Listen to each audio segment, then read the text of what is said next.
ड्रामे की स्टार्ट 1987 से होता है। ये है इस ड्रामे की फीमेल लीड शाओनवान, जो एक विलेजर गर्ल है। इसे एनिमल्स काफ़ी पसंद है। ये उनका ख्याल रखती है और वक्त आने पर इन्हें सेल भी कर देती है। इसका ये कारोबार इसके हिसाब से बहुत अच्छा जा रहा है। इसके मॉम डैड नहीं है, ये अपनी आंटी के साथ रहती है। इसकी आंटी चाहती है कि ये शादी कर ले, लेकिन इसे तो कोई लड़का पसंद ही नहीं आ रहा। आंटी कहती है कि तुम कितनी जिद्दी लड़की हो, नाक पर दम दे रखा है। गांव का मुखिया का बेटा तुझे पसंद नहीं आता, सरकारी होटल का शेफ भी तुझे पसंद नहीं आता। क्या समझती है तू अपने आप को, चंद्रमा की परी? शाओनवान कहती है कि वो जानवर काटते हैं और मैं जानवर पालती हूँ, वो मुझे नीचा दिखाते हैं। ये सुन आंटी भड़क जाती है। वो डंडा उठाकर कहती है, क्या बोला, तुम्हें नीचा दिखाते हैं? तू रुक जरा, अभी तुझे सबक सिखाती हूँ। शाओनवान खुद को प्रोटेक्ट करती है। आंटी कहती है, बाहर आओ। शाओनवान कहती है कि मुझे तुमसे डर नहीं लगता, अगर तुम में हिम्मत है तो अंदर आओ। आंटी, देखो तो सही मेरे जानवर, क्या ये तुम्हें पसंद नहीं आए? ये सुन आंटी हंस पड़ती है। कहती है, तेरे ये जानवर, ये तो तुझसे भी ज्यादा पतले हैं, सूखे डंडे की तरह। अब जल्दी बाहर आ। शाओनवान कहती है, नहीं, अंदर आओ। दोनों के बीच अंदर बाहर की लड़ाई स्टार्ट हो जाती है। तभी एक अंकल आता है। वो आंटी से कहता है कि गांव के मुखिया तुझे ढूंढ रहे हैं। आंटी उसे कहती है कि ठीक है, मैं आ रही हूँ। फिर शाओनवान से कहती है कि वापस आकर तुझे देख लूंगी। शाओनवान कहती है कि हाँ, अच्छे से देख लेना, मैं भी तुमसे डरती नहीं। शाओनवान बैठकर अपनी डायरी ओपन करती है। इसका सपना वर्ल्ड रिकॉर्ड बनाना। वो कहती है कि जानवर पालने का काम ही मेरा फोकस है। मैं गांव का सबसे मोटा और ताकतवर जानवर पालूंगी। जोश में आकर वो अपनी डायरी फेंक देती है। दूसरी तरफ हमें 2024 का सीन दिखाया जाता है, जहां शाओनवान जैसी सेम शक्ल की लड़की होती है। यह है सू लियान शाओ। वो अपनी दुख की दास्तान डायरी में लिख रही होती है। पास्ट में शाओनवान की नज़र अपनी डायरी में पड़ती है, जिसके पेजेस खुद ब खुद पलट रहे होते हैं। ये देख वो डायरी के करीब जाती है तो उसमें उसे अपनी सब्स्टिट्यूट दिखाई देने लगती है। लियान शाओ भी अपनी हम शक्ल को देख हैरान होती है। फिर होता ये है कि शाओनवान डायरी के अंदर घुसकर सीधा लियान शाओ के बेड पर टपक पड़ती है। लियान शाओ अपनी हम शक्ल को सामने देख डर जाती है। सोचती है कि क्या ये इल्यूशन है या फिर दवाइयों का साइड इफेक्ट। शाओनवान उस जगह को देख हैरान होती है, क्योंकि उसके लिए ये सब एक नया है। फिर लियांग शाओ को देख शॉक्ड होकर कहती है कि ये कैसे हो सकता है, तुम तो बिल्कुल मेरी तरह दिख रही हो। लियांग शाओ पूछती है कि तुम कौन हो। शाओनवान उसे अपना नाम बताती है और बेड पर उछलने लगती है। उसे इतना खुश देख लियांग शाओ मुस्कुरा देती है। फिर उसे किसी की कही हुई बात याद आती है कि तुम अकेली हो, तुम्हें कौन सा डिप्रेशन हो सकता है, मुझे और परेशान मत करो। ये बातें याद करके वो सोचती है कि मेरी तरह दिखने वाली लड़की इतनी खुश कैसे है, काश मैं भी इसकी तरह जिंदगी जी पाती। वो उससे हाथ मिलाने के लिए अपना हाथ बढ़ाती है। जैसे ही शाओनवान उससे हाथ मिलाती है तो दोनों वहाँ से गायब हो जाते हैं। दूसरी तरफ हम ड्रामे के मेन लीड को देखते हैं। इसका नेम लू जाओ है। ये प्रोजेक्ट प्लान देख रहा होता है। तभी कुछ बॉडीगार्ड्स उसे लेने आते हैं। कहते हैं कि बॉस, बड़े मालिक आपको ढूंढ रहे हैं, सू फैमिली के घर रिश्ता लेके जाना है। उन्हें वहां देख लू जाओ भागने लगता है, क्योंकि वो सू फैमिली की बेटी से शादी नहीं करना चाहता। बॉडीगार्ड उसके पीछे भागते हैं। कहते हैं कि छोटे मालिक रुक जाओ, आप भाग नहीं सकते। लू जाओ उनकी बात नहीं सुनता और चलते हुए कार्गो मोटरसाइकिल में बैठ जाता है और ड्राइवर से कहता है कि जल्दी चलो, प्लीज रुकना मत। फिर बॉडीगार्ड से कहता है कि चले जाओ और मेरे डैड से कह दो कि मैं सू फैमिली में शादी नहीं करूँगा। वो उनसे बचकर भाग निकलता है।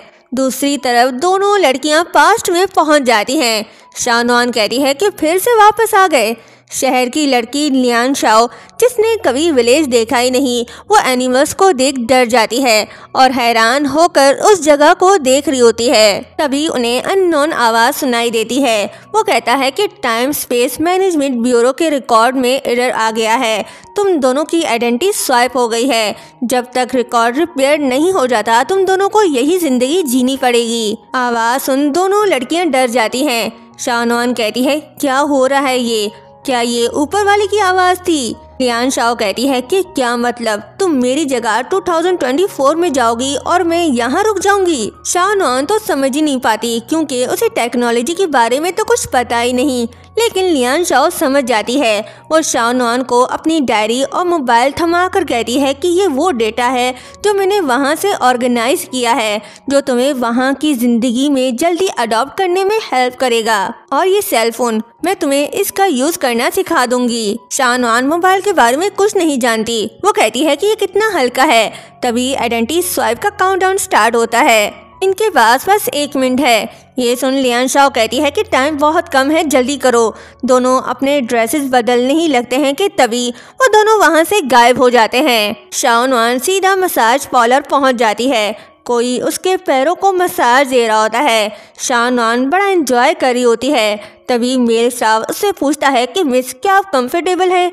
उसकी आवाज़ सुन शाओ नुआन अपनी आंखें खोलकर देखती है तो वो लड़का है जिसने उसके पैरों को पकड़ रखा है। ये ठहरी 1987 की लड़की तो चिल्लाकर कहती है कि बदमाश, तुम्हारी हिम्मत कैसे हुई मुझे छूने की। वो उसके मुंह पर लात मार कर वहाँ से भाग निकलती है। बेचारे लड़के का गाल ही लाल हो गया। भागते भागते शाओ नुआन लू जाओ से टकरा जाती है और उसके बाल लू जाओ के शर्ट के बटन से उलझ जाते हैं। दोनों एक दूसरे के काफी क्लोज हैं। शाओ नुआन दूर होने लगती है तो लू जाओ कहता है कि हिलो मत। वो उसके बालों को सुलझा देता है। शाओ नुआन उसे पुश करके खुद से दूर करती है तो लू जाओ कहता है कि तुम एक लड़की हो, तुम्हारे हाथ इतने स्ट्रॉन्ग कैसे हो सकते हैं? क्या तुम बाद में मुझे सर्विस दोगी? लू जाओ उसे खुद को प्रोटेक्ट करने की बात कर रहा है, लेकिन शाओ नुआन तो कुछ और समझ बैठी। वो उसे कमीना बोलकर थप्पड़ दे मारती है। लू जाओ बेचारा शॉक्ड। शाओ नुआन जाने लगता है तो लू जाओ उसका हाथ पकड़कर रोकता है। कहता है कि कहाँ जा रही हो? मुझे बिला वजह मार कर कैसे भाग सकती हो? शाओ नुआन कहती है कि तुम्हारी हिम्मत कैसे हुई मेरा हाथ पकड़ने की। वो उसे जोरदार लात मार कर वहाँ से भागकर सीधा काउंटर पे पहुँच जाती है, जहाँ लड़का रोते हुए मैनेजर को अपनी दास्तान बता रहा होता है और शाओ नुआन को देख कहता है कि सर, यही है वो लड़की जिसने मुझे मारा। शाओ नुआन कहती है कि मेरे पास मत आना। मैनेजर कहता है कि मिस, देखें आपने इस बंदे का क्या हाल कर दिया है, ये तो आपने खुद ही सेलेक्ट किया था। शाओ नुआन हैरान होकर कहती है कि क्या मैंने? इम्पॉसिबल। मैनेजर कहता है कि आपको गलतफहमी हो गई है, हमारा ये एक प्रॉपर स्पा है, यहाँ के थेरेपिस्ट सभी प्रोफेशनल हैं। फिर वो उसे पहचान लेता है। कहता है कि आप तो सू फैमिली की बड़ी मैडम हैं। वो उसे रिस्पेक्ट देता है तो शाओ नुआन मन ही मन खुश होकर सोचती है कि क्या ये मेरी बात कर रहा है? छोड़ो, पहले सिचुएशन को संभालना होगा। मैनेजर उसे स्पेशल पैकेजेस के बारे में बताता है और अपग्रेड करने का एडवाइस देता है तो शाओ नुआन कहती है कि मुझे सबसे एक्सपेंसिव पैकेज चाहिए। मैनेजर कहता है कि हाँ, आप सबसे महंगा ले सकती हो, पर मैं आपको एक बेस्ट ऑप्शन सजेस्ट करना चाहूँगा। यहाँ एक 189 युआन का पैकेज है। ये सुन शाओ नुआन हैरान होकर सोचती है कि ओ माय गॉड, इस दाम में तो एक छोटी सी बकरी मिल जाती है। नए ज़माने के दाम और मेरे गांव के दामों में कितना फ़र्क है। मुझे पहले यहाँ के मीट का रेट पूछना होगा। फिर वो मैनेजर से पूछती है कि यहाँ का मीट कितने का बिकता है। मैनेजर उसे प्राइस बताता है, जिसे सुन शाओ नुआन फिर से हैरान होकर कहती है, क्या 15 गुना ज़्यादा? मेरे गाँव में मीट तो सिर्फ 8 पैसे पर किलोग्राम मिलता है। मैनेजर उसे फिर से डिस्काउंट के बारे में बताता है और कहता है कि आप स्पा के साथ मूवी भी देख सकती हो, आपको आधे पैसे देने पड़ेंगे पर मज़ा पूरा मिलेगा। ये सुन शाओ नुआन खुद से कहती है कि 15 से डिवाइड करो, मतलब कि मैं 7 दिन के फूड के पैसों में ये पैकेज ले सकती हूँ। ये तो बढ़िया डील है, लेकिन मुझे ये कैसे ज़्यादा इम्पैक्ट के साथ कहना चाहिए। वो लियान शाओ की डायरी ओपन करती है ये देखने के लिए कि इस सिचुएशन में क्या कहना चाहिए। फिर वो मैनेजर से कहती है कि तुसी ग्रेट हो जो मुझे बहुत अच्छे से समझते हो। मैनेजर स्टाफ से कहता है कि जल्दी से मैडम को रूम नंबर 6 में ले जाओ तो शाओ नुआन कहती है कि रहने दो, मैं खुद चली जाऊंगी। दूसरी तरफ लू जाओ जख्मी हालत में अपने रूम में जाता है और जैसे ही दरवाज़ा बंद करता है तो रूम नंबर 9 से 6 बन जाता है। लू जाओ बड़े मज़े से स्पा ले रहा होता है। शाओ नुआन भी फ्रूट्स खाते खाते रूम के अंदर आती है तो वहाँ लू जाओ को सलमान खान बना देख चिल्ला कर मुँह फेर लेती है। लू जाओ उसका हाथ पकड़कर कहता है कि तुम यहाँ। लू जाओ, इमरान हाशमी तो शाओनवान शर्मीली, वो उसे शर्टलेस नहीं देख पाती। लू जाओ उसका हाथ पकड़कर कहता है कि ए लड़की, क्या तुम अपनी इज्जत का थोड़ा ख्याल रख सकती हो। शाओनवान कहती है कि तुम्हारा तरीका बिल्कुल गलत है, तुम मेरे रूम में आए हो और तुमने कपड़े भी नहीं पहने। ये सुन लू जाओ शॉक्ड, वो अपनी शर्ट पहनकर कहता है कि सुन लड़की, अगर तुम मेरे करीब आना चाहती हो तो कम से कम कोई अच्छा बहाना तो ढूंढो। शाओनवान उसे बाहर ले आती है, कहती है कि ध्यान से देखो, रूम नंबर 6 ये मेरा रूम है। लू जाओ हैरान, ये कैसे हो सकता है, मैं तो रूम नंबर 9 में आया था। वो उसे ठीक कहता है और कहता है कि ये देखो, क्या तुम्हें काउंटिंग नहीं आती, देखो ये क्या लिखा है। शाओनवान कहती है कि तुम बहाना बना रहे हो। लू जाओ कहता है क्या मैं झूठ बोल रहा हूँ। तभी स्टाफ आती है, कहती है कि मिस, आपका रूम नंबर 6 इस तरफ है। ये सुन शाओनवान सोचती है कि क्या मैं गलत रूम में आ गई। वो शर्मिंदा होती है। लू जाओ कहता है सुना तुमने, रूम नंबर 6 वहाँ है। दूसरी तरफ हम जियायू को देखते हैं। ये लियान शाओ की बहन है जो बड़े गुस्से में उसे ढूंढ रही होती है और मैनेजर से पूछती है कि क्या तुम्हें यकीन है लियान शाओ यहीं है। मैनेजर हाँ कहता है और उसे अपने साथ चलने को कहता है। शाओनवान की तरह ये भी गलत रूम के बाहर आकर खड़ी हो जाती है। वो मेट से मॉप लेकर दरवाजे को लात मार कर खोलती है तो लू जाओ कहता है कि तुम फिर आ गई। जियायू कहती है कि साले आदमी, तुम्हारा मेरी बहन से क्या रिश्ता है। लू जाओ कहता है कि कौन और किसके साथ क्या रिश्ता। तो मैनेजर उसे सॉरी कहता है और जियायू को बताता है कि वो गलत रूम में आ गया है। वो उसे लियांग शाओ के रूम की तरफ ले जाने लगता है। वहीं शाओनवान फुट मसाज ले रही होती है और बड़े एंजॉय से लियांग शाओ की डायरी पढ़ने लगती है। तभी जियायू वहाँ आती है। उसे गुस्से में देख शाओनवान डर जाती है, सोचती है कि ये कौन है, लगता है इसे मुझसे बड़ी नफरत है। जियायू कहती है कि कैसी बहन हो तुम, मेरे बर्थडे पार्टी पर नहीं आई और अब यहाँ एंजॉय करी हो। सू लियांग शाओ, अब तू गई। शाओनवान उससे बचने लगती है। जियावे उसके पीछे भागती है। इसी के साथ सीन चेंज होता है। शाओनवान रेडी होकर घूमने फिरने निकल पड़ती है। फ्यूचर को देख कहती है तो ये है नई दुनिया का असल रूप। बड़ी बड़ी बिल्डिंगें देख वह हैरान होती है। वहीं आसपास लू जाओ कार में बैठकर अपने डैड को कॉल पे कह रहा होता है कि डैड, मैं सू फैमिली में रिश्ता लेकर नहीं जाऊंगा, मैं उनकी बेटी से शादी नहीं करूंगा, मैं ऑलरेडी किसी और से प्यार करता हूँ। शाओनवान की नज़र उसके कार पे पड़ती है। वो जाकर उसे देखने लगती है और कार विंडो में अपने मुखड़े को सजाने लगती है। जब लू जाओ की नज़र उस पर पड़ती है तो कहता है ये तो वही लड़की है। वो विंडो नीचे करके कहता है कि तुम तो वही लड़की हो ना, गुंडी लड़की। वो उसका हाथ पकड़ कर कहता है कि अब तुम भागने का सोचना ही मत। शाओनवान भागने की कोशिश करती है, कहती है कि बदमाश कहीं के, छोड़ो मेरा हाथ। लू जाओ उसका हाथ नहीं छोड़ता। फिर होता ये है कि लू जाओ के डैड के बॉडीगार्ड आ जाते हैं। लू जाओ लड़की को छोड़कर वहां से भाग निकलता है और डैड को कॉल करके कहता है कि डैड, शादी का फैसला आपने किया था, मैंने नहीं। मैं उससे शादी नहीं करूंगा। मैं सू लियांग शाओ से रिश्ता तोड़ना चाहता हूँ। दूसरी तरफ शाओनवान केक शॉप के बाहर खड़ी होकर उन्हें देख रही होती है। उसका खाने का बड़ा मन कर रहा है। पीछे से लू जाओ आकर उसे हैरानी से देख रहा होता है, पर शाओनवान की नज़र तो केक से हट ही नहीं रही। तभी वो लू जाओ को देख डर जाती है और उसे कहती है कि तुम फिर से आ गए। लू जाओ कहता है कि तुम्हें इतना ही पसंद आ रहा है तो अंदर चल के देख लेते हैं। वो उसे अंदर ले आता है। शाओनवान को एक केक पसंद आता है। वो शॉपकीपर से उसकी प्राइस पूछती है तो शॉपकीपर उसे बताती है कि मिस, सिर्फ 78 युआन का। ये सुन शाओनवान को झटका लगता है। सोचने लगती है कि 78 युआन, इससे तो मैं 2 छोटी बकरियां ले आती हूँ। लेकिन नई कंट्री में आई हूँ, बिना कुछ लिए कैसे जा सकती हूँ। मैं कोई पछतावा नहीं छोड़ना चाहती। ये सोचकर वो अपने बटुए से पैसे निकाल कर उन्हें काउंट करने लगती है। ये देख लू जाओ और शॉपकीपर हैरानी से उसे देख रहे होते हैं। पैसे काउंट करने के बाद शाओनवान बड़ी एटीट्यूड से पैसे शॉपकीपर को देती है। शॉपकीपर पैसे देखकर उससे कहती है कि मिस, आपने गलत नोट दे दिया है। ये 4th जनरेशन की करेंसी है जो अब एक कलेक्शन बन चुकी है। ये सुन शाओनवान परेशान हो जाती है। लू जाओ भी कंफ्यूज हो जाता है। फिर उसे कहता है कि टेंशन मत लो, पैसे मैं देता हूँ। जब लू जाओ पैसे देने लगता है तो शाओनवान उसे रोकती है, कहती है कि ये देखो सेल ऑफर, हम ये बाय करते हैं। शाओनवान अपने मोबाइल से ऑर्डर कंफर्म करी होती है, तभी उसका मोबाइल बंद हो जाता है।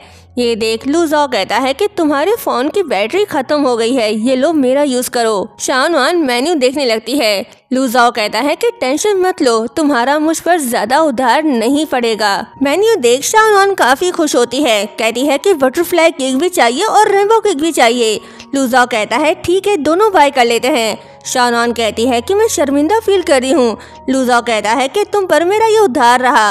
वो बिल पे कर देता है। नेक्स्ट सीन में दोनों बैठे अपने ऑर्डर का इंतजार कर रहे होते हैं। वेट्रेस केक ले आती है तो शाओनुआन कहती है कि इतनी सारी चीजें और सिर्फ 50 युआन, बहुत सस्ता है। काश हमारे यहाँ भी सेल ऑफर होता तो कितना अच्छा होता। ये सुन लू जाओ से पूछता है कि तुम्हारे यहाँ तुम हो कहाँ से। इसका ये सवाल सुन शाओनुआन चुप हो जाती है। अब ये इसे कैसे बताए कि ये टाइम ट्रैवल करके यहाँ आई है। तभी शाओनुआन को कॉल आता है। कोई उससे कहता है कि लियान शाओ तुम्हारे पापा चाहते हैं कि तुम्हारी बहन तुम्हारी शादी में तुम्हारी ब्राइडमेड बने, तुम्हें कोई ऐतराज तो नहीं। ये सुन शाओनुआन शॉक्ड होती है, सोचती है क्या मैं शादी कर रही हूँ, किससे। फिर उसे कहती है कि बिल्कुल नहीं और कॉल कट कर देती है। लू जाओ पूछता है कि क्या हुआ, कोई प्रॉब्लम है। शाओनुआन कहती है मेरे डैड। तभी बॉडीगार्ड आ टपकते हैं। इससे पहले कि वो इसे पकड़े, लू जाओ को यहाँ से भागना होगा। वो शाओनुआन से कहता है कि मुझे थोड़ा काम है, मैं चलता हूँ, हमारे बीच जो हुआ सब खत्म। ये बोलकर वो भाग निकलता है। लेकिन अफसोस बॉडीगार्ड उसे पकड़ लेते हैं। लू जाओ के पास अब कोई चारा नहीं। वो कहता है कि बस मेरा पीछा करना बंद करो, वैसे भी अब डैड यहाँ नहीं है तो तुम दोनों को मेरी बात सुननी होगी। मैं सू लियांग शाओ के साथ रिश्ता तोड़ने जा रहा हूँ, तुम दोनों चलो मेरे साथ, कुछ गिफ्ट्स लेने हैं जो मैं उनके घर ले जाऊंगा। नेक्स्ट सीन में लू जाओ होने वाले ससुर जी के पास आता है और उन्हें गिफ्ट देकर कहता है कि अंकल ये आपके लिए एक छोटा सा गिफ्ट। मिस्टर सू कहते हैं कि अरे इतनी फॉर्मेलिटी की क्या जरूरत थी। तभी उनकी तबीयत खराब होने लगती है। लू जाओ परेशान कहता है कि अंकल क्या हुआ, आप ठीक तो हो ना। मिस्टर सू कहते हैं कि कोई बात नहीं, पुरानी बीमारी है। 4 साल पहले अगर मेरा एक्सीडेंट ना हुआ होता तो लियान शाओ स्टडी के लिए तुम्हारे साथ अब्रॉड चली गई होती। लू जाओ कहता है कि अंकल मैं यहाँ आपसे शादी के बारे में बात करने आया हूँ। तो मिस्टर सू कहते हैं कि मैंने डेट फिक्स कर दी है, अगले महीने के 3 तारीख को मैं तुम दोनों के लिए ग्रैंड शादी अरेंज करूंगा। इससे पहले लू जाओ कुछ कह पाता, अंकल की तबीयत फिर से खराब हो जाती है। बाहर खड़ी शाओनुआन ये सारी बातें सुन लेती है, कहती है क्या अगले महीने की 3 तारीख को मैं शादी कर रही हूँ, किससे। ये बोलकर वो भागते हुए अपने रूम में आती है और डायरी के सामने हाथ जोड़कर कहती है कि ए ऊपर वाले मेरी मदद कर, मैं ये शादी नहीं करना चाहती। ऊपर वाले ने इसकी सुन ली, ये यहाँ से गायब हो गई। दूसरी तरफ लियान शाओ का तो लव चक्कर चल रहा है। वो यहाँ काफी खुश है और इसे एक लड़का भी पसंद आ गया है। काफी सारी बातें करने के बाद लड़का चला जाता है। तभी वहाँ शाओनुआन आती है। वो लियांग शाओ को बुलाती है, कहती है कि तुम्हारा फियोंसे आ गया है, जल्दी करो और अपनी दुनिया में वापस चली जाओ। लियांग शाओ कहती है कि फियोंसे, हाँ शायद एक था। शाओनुआन कहती है कि अब सोचो मत, चली जाओ। वो उसे पुश करती है लेकिन सिस्टम उसे एक्सेप्ट नहीं करता। लेकिन जब शाओनुआन अपना हाथ रखती है तो वो उसे एक्सेप्ट करता है, मतलब कि लियान शाओ अपनी दुनिया में अभी वापस नहीं जा सकती। शाओनुआन मायूस होकर कहती है कि सब खत्म हो गया। लियान शाओ कहती है कि अगर तुम नहीं चाहती तो शादी तोड़ दो, मैं यहाँ किसी को पसंद करती हूँ। शाओनुआन फ्यूचर में लौट आई। वो खुद से कहती है कि मैं अपने फियोंसे का नाम तक नहीं जानती, अब उससे शादी कैसे तोड़ूं। आइडिया, जिया के पास जाती हूँ, उससे हेल्प लेती हूँ, पर उससे बात कैसे शुरू करूँ, कहाँ ढूंढूं उसे मैं। वो ढेर सारी पिक्चर्स लेकर ऑनलाइन पोस्ट कर देती है, जिसे देख जिया खुद चलकर उसके पास आती है और कहती है कि कितनी चाइल्डिश हो, चलो बताओ मुझे क्यों ढूंढ रही हो और क्या काम है मुझसे। दोनों कॉफी शॉप पहुंच जाते हैं। शाओनुआन को बाय करना नहीं आता। वो बड़ी क्यूट तरह से जिया से बोलती है कि ये कैसे खरीदूं। जिया कहती है कि अपनी ये नौटंकी बंद करो।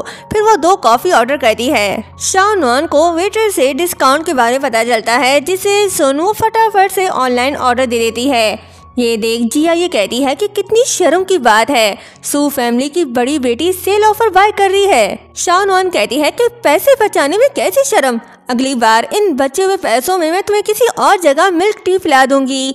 कॉफी आ गई। शाओनवान जियाये को फॉलो कर रही होती है। जियाये एक रोमांटिक कपल को देख रही होती है तो शाओनवान कहती है कि दो लोगों का मिलकर कॉफी पीना, इसका तो मजा ही कुछ और है, तो अलग अलग फ्लेवर्स ट्राई कर सकते हैं। अगली बार मैं अपने फियांसे के साथ आऊंगी। जियाये कहती है कि तुम क्यों उस लू जाओ का नाम ले रही हो, वो एक इररिस्पॉन्सिबल लड़का है, पता है वापस आए उसे कितने दिन हो गए लेकिन एक बार भी वो घर नहीं आया। छोड़ो से, तुम्हें क्या चाहिए मुझे बोलो, मैं तुम्हें ला कर दूंगी। फाइनली शाओनवान को उसका नाम तो पता चला।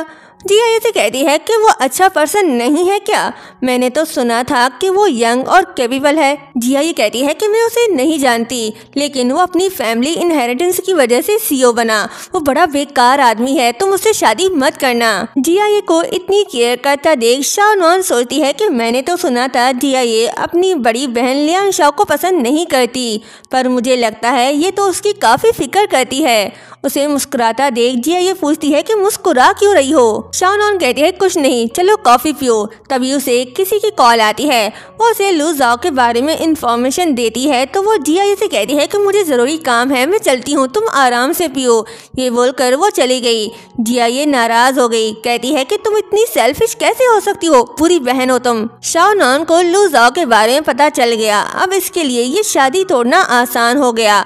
वो कहती है कि सीईओ लू जाओ तैयार रहो, मैं आ रही हूँ। शाओनवान को लू जाओ के बारे में इंफॉर्मेशन मिल गया, उसे पता चल गया कि वो मिलिया ग्रुप का सीईओ है। कहती है कि मैं किसी अजनबी से शादी नहीं कर सकती। मिलिया ग्रुप के सीईओ लू जाओ, मैं तुमसे शादी तोड़ने आ रही हूँ, लेकिन ये जगह है कहाँ। वो मिलिया ग्रुप को तलाश करने निकल पड़ती है। आते जाते लोगों से उसके बारे में पूछ रही होती है लेकिन कोई भी उसकी हेल्प नहीं करता।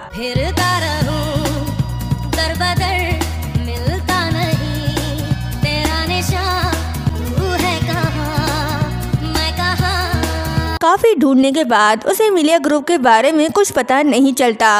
वो थक हार कर रुक गई।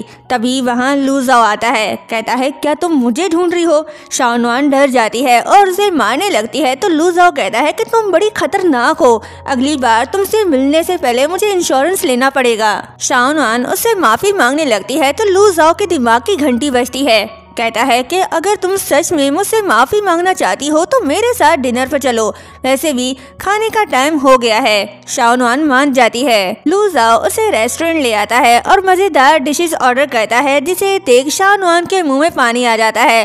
वो खाने लग जाती है। लू जाओ के डैड बार बार अपने बेटे को कॉल कर रहे होते हैं लेकिन लू जाओ उनके कॉल अटेंड नहीं करता और गुस्से में मोबाइल बंद कर देता है। ये देख शाओनवान उसे घूरने लगती है। लू जाओ उससे पूछता है कि क्या तुम मैरिड हो। शाओनवान ना कहती है। लू जाओ कहता है फिर क्या तुम्हारा कोई बॉयफ्रेंड है। इस पर भी शाओनवान ना कहती है तो लू जाओ खुश हो जाता है और कहता है कि कैसा लगा खाना, मजेदार है ना। लू जाओ उसे इम्प्रेस करने की कोशिश कर रहा है। शाओनवान हाँ कहती है। लू जाओ कहता है अगर अच्छा लगा तो ठीक है, वैसे भी ये डिशेस काफी महंगी हैं।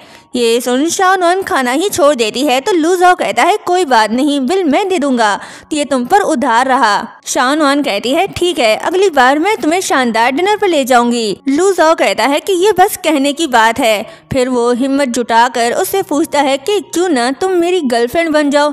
ये सुन शाओनवान शॉक्ड होकर उसके मुंह पर ही थूक देती है। सोचती है कि सच बोलूं तो मैं इस लड़के को बिल्कुल भी नहीं जानती, कुछ टाइम पहले तक हम एक दूसरे के दुश्मन थे। लू जाओ मुंह फोड़ कर कहता है कि मैं मजाक नहीं कर रहा, अब मैं बहुत सीरियस होकर तुमसे एक रिक्वेस्ट करता हूँ कि प्लीज मेरी गर्लफ्रेंड बन जाओ। तभी फ्लैशबैक दिखाया जाता है। लू जाओ डैड के पास जाता है ये बताने कि वो लियांग शाओ से शादी नहीं करना चाहता, लेकिन डैड कहते हैं कि शादी करो वरना घर वापस आने की जरूरत नहीं। लू जाओ कोई जवाब नहीं देता। डैड गुस्सा होकर कहते हैं कि जवाब दो, तो लू जाओ कहता है कि डैड मेरी ऑलरेडी एक गर्लफ्रेंड है, मैं किससे शादी करूंगा ये फैसला मेरा होगा, मैं अपनी वाइफ खुद चुनूंगा। ये बोलकर वो जाने लगता है तो डैड गुस्से में आकर उसे मार कर कहते हैं कि तुम एक बदतमीज इंसान हो। प्रेजेंट में लू जाओ शाओनवान को बताने लगता है कि वो किसी ऐसी लड़की से शादी नहीं करना चाहता जिसे वो जानता तक नहीं। आधी अधूरी बातें बताने के बाद वो शाओनवान से कहता है इसलिए मैं तुमसे रिक्वेस्ट कर रहा हूँ कि तुम मेरी फेक गर्लफ्रेंड बन जाओ। शाओनुआन पूछती है मैं ही क्यों, तुम किसी और को भी ढूंढ सकते हो। तो लू जाओ उसके पास जाते हुए कहता है क्योंकि मैं एक लड़की से प्यार कर बैठा हूँ, उसे पाने के लिए मुझे अपने इस रिश्ते की सफाई करनी है। वो बड़े रोमांटिक तरह से उसके फेस को टच करता है तो लड़की शर्मा जाती है, कहती है चलो तुम्हारे लिए एक्टिंग करना मुश्किल नहीं। फिर उसे याद आता है कि वो भी अपना रिश्ता तोड़ना चाहती है। वो लू जाओ से कहती है वैसे भी मुझे भी एक फेक पार्टनर की जरूरत है। लू जाओ खुश होकर कहता है तो डील पक्की। शाओनुआन हाँ कहती है, दोनों हाथ मिलाकर डील पक्की कर लेते हैं। लू जाओ पूछता है तो पहले कहाँ से स्टार्ट करें। शाओनुआन कहती है कि सबसे पहले मेरी बहन को धोखा देना होगा। लू जाओ कहता है ठीक है फिर उसे पहले हैंडल कर लेते हैं। दोनों ने ये जाने बिना ही डील पक्की कर ली कि इनके पेरेंट्स इनकी ही शादी कराना चाहते हैं। देखते हैं जब इन्हें पता चलेगा तब क्या होगा। दूसरी तरफ जिया ये अपनी बहन के लिए परेशान है, खुद से कहती है कि अगर लू जाओ धोखेबाज निकला तो मेरी बहन उसे शादी करके परेशान हो जाएगी, तब मुझे उसे परेशान करने का मौका नहीं मिलेगा। लू जाओ मैं तुम्हें मजबूर कर दूंगी अपना असली चेहरा दिखाने के लिए। फिर वो इमेजिन करने लगती है कि वो एक लड़की को पैसे देगी जो लू जाओ के करीब जाकर एविडेंस लेकर आएगी कि लू जाओ एक घटिया इंसान है। फिर शाओनुआन को उनका एड्रेस सेंड करेगी जो उसे इलू इलू करते हुए रंगे हाथों पकड़ लेगी और शादी तोड़ देगी। वाह क्या मस्त प्लान है। फिर कहती है नहीं ये नहीं हो सकता, ये हमारे सू फैमिली की इज्जत का सवाल है, किसी और को नहीं, ये काम मुझे खुद करना पड़ेगा। मैं खुद को और ज्यादा खूबसूरत बनाकर लू जाओ के पास जाऊंगी और उसे फंसाकर उसका असली चेहरा सबको दिखाऊंगी। लेकिन उसके लिए पार्लर जाना होगा, सुंदर तो हूँ मैं और ज्यादा खुद को सुंदर बनाना होगा ताकि लू जाओ मेरे जाल में फंस जाए और मेरी बहन की जिंदगी बच जाए। वो ब्यूटी सैलून जाती है तभी उसे शाओनुआन की कॉल आती है। वो उससे कहती है कि जिया ये मैं ये रिश्ता तोड़ना चाहती हूँ लेकिन मुझे डर है कि डैड गुस्सा हो जाएंगे, क्या तुम्हारे पास कोई आइडिया है। जिया ये शॉक्ड होकर कहती है क्या रिश्ता तोड़ना चाहती हो, तुम्हारा कोई बॉयफ्रेंड है क्या। शाओनुआन कोई जवाब नहीं देती, कॉल कट कर देती है। तो जिया ये कहती है अभी एक फियांसे को भगाने का प्लान बना रही थी और अब एक नया बॉयफ्रेंड आ गया, रुको अभी आकर तुम दोनों की खबर लेती हूँ। जिया ये शाओनुआन के बॉयफ्रेंड से मिलना चाहती है, दोनों उसका वेट कर रहे होते हैं लेकिन लू जाओ अभी तक नहीं आया। तो जिया ये कहती है कि तुम्हारा बॉयफ्रेंड डेट पर पहले क्यों नहीं आया, ये बॉयफ्रेंड कितना बेकार है। शाओनुआन कहती है तुम ही तो उसे मिलना चाहती थी, अब इंतजार करो। तभी लू जाओ आता है, एक्टिंग स्टार्ट। डार्लिंग सॉरी तुम्हें इंतजार कराया। वो उसे अपनी क्लोज करता है। शाओनुआन हाथ दूर करने का कहती है तो लू जाओ कहता है कि तुम्हारी बहन बहुत मुश्किल है, तुम्हें मेरी मदद करनी पड़ेगी। अब उसे यकीन दिलाना है तो ये सब करना पड़ेगा। शाओनुआन कहती है ठीक है लेकिन इस तरह तो मत छुओ, मुझे गुदगुदी हो रही है। लू जाओ शाओनुआन का हाथ पकड़कर कहता है कि प्यारी जब भी मैं जिंदगी से थक जाता हूँ तो मुझे तुम याद आती हो, मैं तुमसे बहुत प्यार करता हूँ। ये देख जिया ये मुंह बनाकर कहती है कि कितनी बेशर्म हो तुम। तो लू जाओ कहता है कि देखो हम दोनों की एक्टिंग कितनी परफेक्ट है, तुम्हारी बहन तो जेलस हो गई। शाओनुआन कहती है ठीक है मैं अपना हाथ सिर्फ 1 मिनट के लिए तुम्हें उधार देती हूँ। दोनों खुशी खुशी जा रहे होते हैं तो ये सब जिया से बर्दाश्त नहीं होता। वो दोनों को दूर करके लू जाओ को बुके पकड़ा कर शाओनुआन को अपने साथ ले जाती है। दोनों ब्यूटी सैलून पहुंच गए, लू जाओ भी उनके पीछे जाता है। जिया ये सोचती है कि जितना देर तक चलेगा उतना अच्छा है, इस आदमी को इतना परेशान कर दूंगी कि उसका असली चेहरा शाओनुआन के सामने आ जाएगा, फिर दोनों का ब्रेकअप डन है। फिर वो नेल आर्ट के लिए सबसे खूबसूरत और मुश्किल डिजाइन का कहती है और बिल पे करने लगती है तो लू जाओ उसे दूर करके खुद पेमेंट करने लगता है। शाओनुआन फिर से डिस्काउंट को देख मचल उठती है। लू जाओ उसके लिए नेल आर्ट डिजाइन पसंद करने लगता है। ये देख जिया ये मुंह बनाकर कहती है कि दोनों एक जैसे कंजूस। नेक्स्ट सीन में दोनों अपनी सर्विस करा रहे होते हैं। लू जाओ शाओनुआन से कहता है कि तुम्हारी बहन थोड़ी शक करी है, मुझे अपना हाथ दो। वो उसका हाथ पकड़कर कहता है कि वाओ तुम्हारे हाथ कितने ब्यूटीफुल हैं, ये कितना अच्छा लग रहा है। ये बोलकर वो उसका हाथ चूमता है तो शाओनुआन हैरान हो जाती है। जिया ये से भी ये सब देखना हजम नहीं होता। नेल आर्टिस्ट कहती है कि मिस आपका बॉयफ्रेंड तो सच में कितना हैंडसम और केयरिंग है। जिया ये दोनों का ब्रेकअप कराने के लिए लू जाओ से कहती है कि क्या तुम्हें पता है मेरी बहन का एक फियांसे भी है और वो एक सीईओ है। लू जाओ को कोई फर्क ही नहीं पड़ता। अब जिया को क्या पता कि ये दोनों शादी तोड़ने के लिए नाटक कर रहे हैं। क्या होगा जब इन्हें पता चलेगा कि ये अपनी शादी तोड़ने के लिए एक दूसरे की हेल्प कर रहे हैं। जिया को बेवकूफ बनाने के बाद अब पेरेंट्स को यकीन दिलाने की बारी है। पहले शाओनवान मतलब के लियांग शाओ के डैड मिस्टर सू को यकीन दिलाना होगा, तभी ये रिश्ता टूटेगा। लू जाओ शाओनवान से कहता है कि थोड़ी देर बाद जब तुम्हें मैसेज मिले तो मुझे तुरंत कॉल करना और मुझे मजबूर करना कि मैं तुम्हें और बच्चे के लिए एक घर दूं और उसकी रिस्पॉन्सिबिलिटी लूं। ये सुन शाओनवान शॉक्ड होकर कहती है कि क्या? तो लू जाओ कहता है कि समझा करो, एंगेजमेंट तोड़ने के लिए मुझे बुरा पर्सन बनना होगा, तभी हमारा मकसद पूरा होगा। शाओनवान उसे घूरने लगती है, सोचती है कि क्या ये मुझे फिर से बेवकूफ बनाएगा।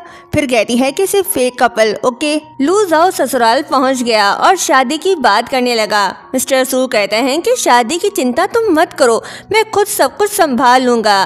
तभी मिस्टर सू की पर्सनल असिस्टेंट आती है, बताने लगती है कि चेयरमैन एक एम्प्लॉय ने अपनी फियांसे के साथ बेवफाई की है।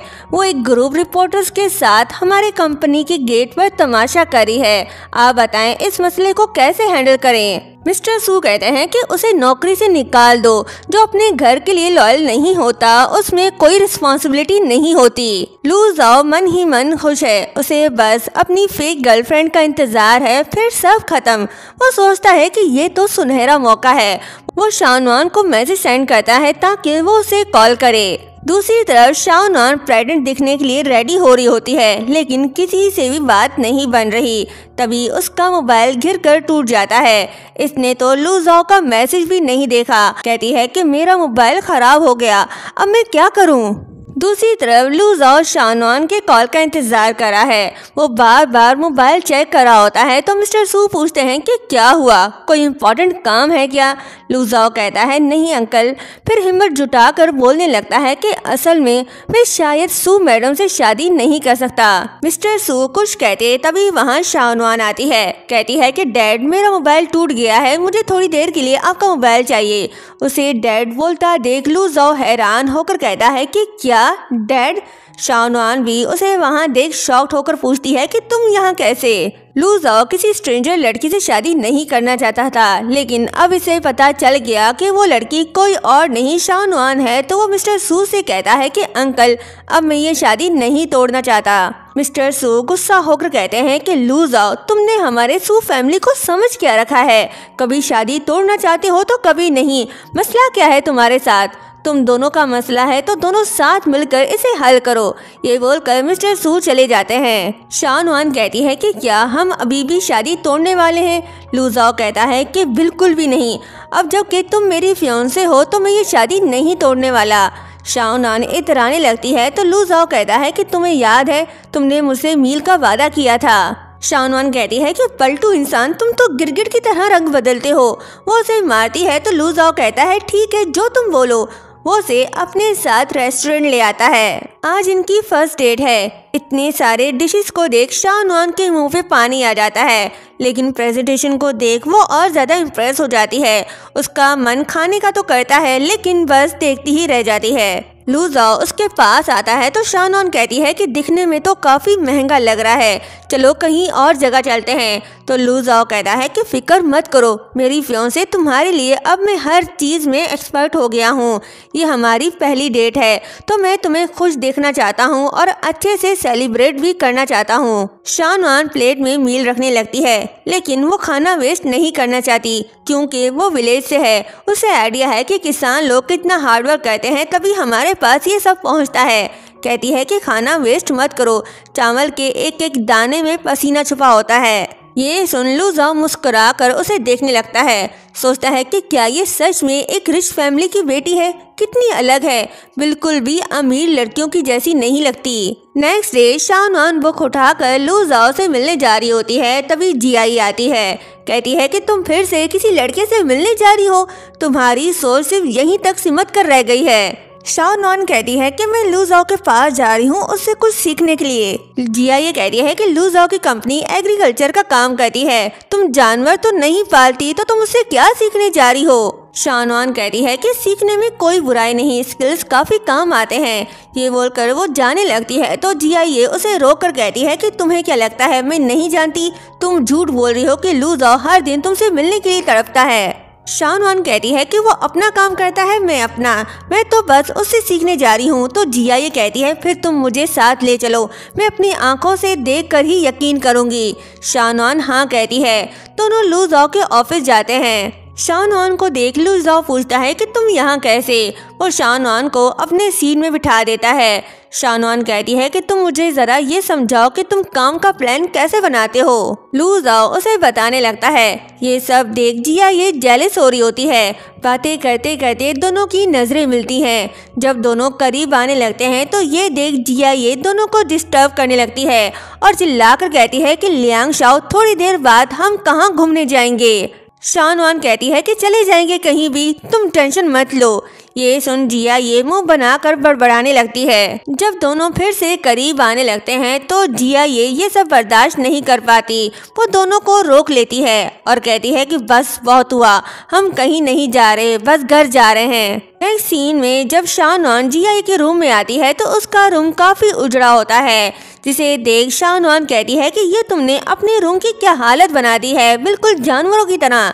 जिया ये गुस्से से कहती है कि तुम यहाँ से दफा हो जाओ, मैं तुम्हारी शक्ल तक नहीं देखना चाहती। ये सुन शानवान उसे चिढ़ाते हुए कहती है कि मैं बाहर नहीं जाऊंगी, अगर यहाँ कोई खजाना मिल गया तो।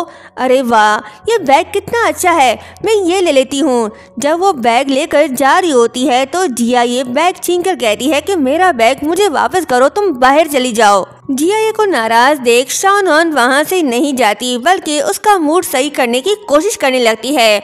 बिखरे सामान उठाने लगती है, पर जिया ये उस पर फिर से गुस्सा होकर कहती है कि लियांग शाओ अगर तुमने मेरी चीजों को दोबारा छूने की कोशिश की तो मैं रो रो कर अपनी जान दे दूंगी, समझी। ये धमकी सुन शानवान उसका सामान रख लेती है। कहती है कि तुम फिर भी मुझे नहीं रोक सकती, हद है। 2 घंटे की रोजाना सफाई, इस छोटे से जानवर जैसी जगह को साफ करना इतना मुश्किल है जितना तुम सोच भी नहीं सकती। वो जिया के रूम की साफ सफाई कराती है, जिसे देख जिया ये काफी खुश होती है।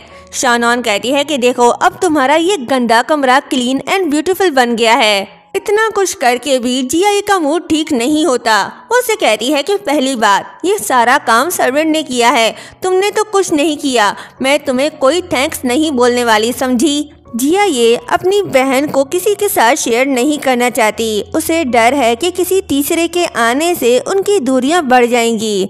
नेक्स्ट डे शानवान लू ज़ाओ से मिलने उसके ऑफिस जाती है। बड़े प्यार से उसके लिए पानी ले आती है। कहती है कि लू ज़ाओ पानी पियो। लू ज़ाओ पानी पीने लगता है। शानवान लू ज़ाओ को सीड्यूस करने लगती है। वो अपने पैर से उसके पैर को टच करती है तो लू ज़ाओ शॉक्ड होकर पीछे हट जाता है। कहता है कि ये तुम क्या करी हो। लू ज़ाओ हैरान, पर शानवान रोमांटिक मूड में कहती है कि सीईओ क्या आप मुझे कंपनी चलाने के तरीके सिखा सकते हो। तो लू ज़ाओ कहता है कि ये तुम क्या कर रही हो, जल्दी से अपने कपड़े पहनो। शानवान को बुरा लगता है। वो सैड होकर पूछती है कि क्या तुम्हें ये पसंद नहीं आया। लू ज़ाओ कहता है कि मुझे ये सब बिल्कुल ही पसंद नहीं। शानवान नाराज होकर कहती है कि फिर तुम मुझे कंपनी चलाना कैसे सिखाओगे। शानवान को गुस्से में देख लू ज़ाओ बेचारा कांपने लगता है और डर डर के पूछता है कि क्या हुआ, क्या मसला है। शानवान सैड होकर कहती है कि मेरे डैड बीमार हैं और हॉस्पिटल में एडमिट हैं, मुझे कंपनी मैनेज करना नहीं आता, मैं ये सब कैसे हैंडल करूंगी। तो लू ज़ाओ कहता है कि अच्छा तो ये बात है, पहले यहाँ बैठो, तुम मेरी फियांसे हो, ऐसी बातें मुझे डायरेक्टली बोल सकती हो, ये सब करने की क्या जरूरत थी। चलो आज से तुम मेरी सेक्रेटरी बन जाओ, मैं तुम्हें हर चीज स्टेप बाय स्टेप सिखा दूंगा। ये सारी बातें सुन के शानवान इमोशनल होकर उसे हग करके थैंक्स बोलती है।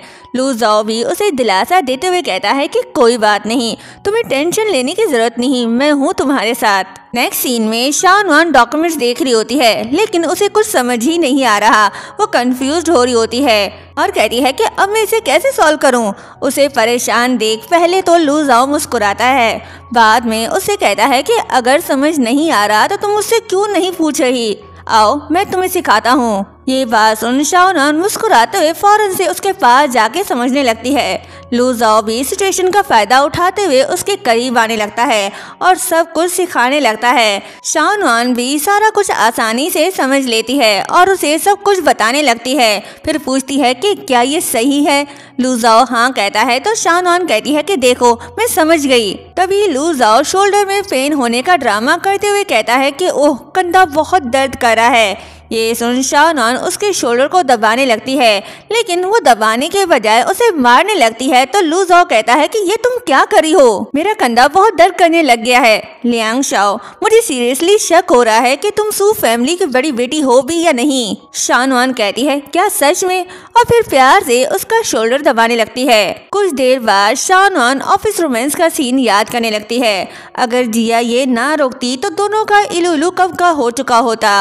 वो ये सब याद करके फील करी होती है। लू ज़ाओ उसे ऐसे देख कहता है कि क्या हुआ है तुम्हें? क्या कंपनी के प्रेशर की वजह से तुम्हें हेलुसिनेशन होने लग गया है? लू ज़ाओ डर गया, कहीं ये प्रेशर की वजह से पागल न हो जाए, फिर इसे पागल लड़की से शादी करनी पड़ेगी। अब फटाफट इसे समझाना होगा। कहता है कि घबराओ मत, तुम क्या देख रही हो, मुझे देखने दो। शाओनुआन कहती है कि देखो, ये मेरे डैड की कंपनी के पिछले साल के सारे अकाउंट्स हैं, मैंने सब क्लियर कर दिया है। ये देख लू ज़ाओ इम्प्रेस हो गया, लड़की बड़ी जल्दी सीख गई। फिर कहता है कि तुम आजकल बहुत मेहनत करी हो, तुम्हें एक गिफ्ट देना चाहिए। ये बोलकर वो उसे गिफ्ट देता है। गिफ्ट देख शाओनुआन खुश होती है। लू ज़ाओ कहता है कि वैसे मैं तुम्हारे डैड से मिलने जा रहा हूँ, तुम्हें भी उनसे मिलना चाहिए। ये सुन शाओनुआन फौरन से गिफ्ट वापस करके मुंह फेर लेती है और यहीं पर ये पार्ट एंड होता है। आगे जाके ये कहानी काफी इंटरेस्टिंग होने वाली है। अगर आप इस ड्रामे का नेक्स्ट पार्ट देखना चाहते हैं तो कमेंट करके जरूर बताएं। चैनल को सब्सक्राइब और वीडियो को लाइक शेयर करना मत भूलिएगा। Thank you so much.